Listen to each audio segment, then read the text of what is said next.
haddaad tahay qof doonayo inuu nolosha wax badan ka bedelo waad samayn kartaa waadna bedelin kartaa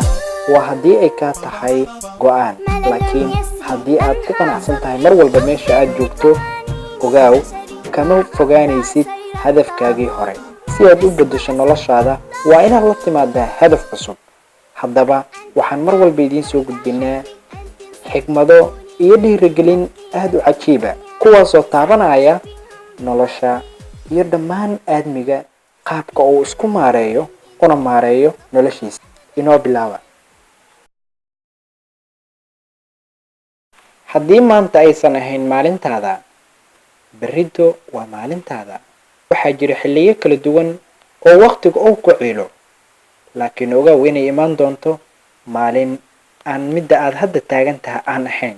mararka qaar waa inaad isdabaalisaa si aad u ogaato wax badan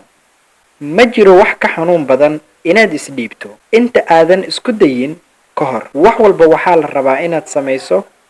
isku day markii aad bilowdo inaad qof jeclaato way adag tahay in aad isxakamayso ama aad ahaato sidaadii hore kalsoonida waa sida dhalo oo kale mar haddii ay jabto marnaba ma noqoto sidii hore haddii aad wax hesho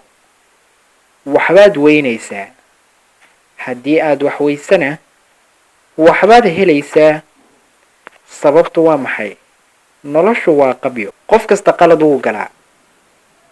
balse waxa ugu fiican ayaa ah kan ogaada inuu qalad galay dibna oga soo laabta qaladkii qof wanaagsan noqo laakiin waqti ha ku lamin sidii aad u cadayn lahayd inaad tahay qof wanaagsan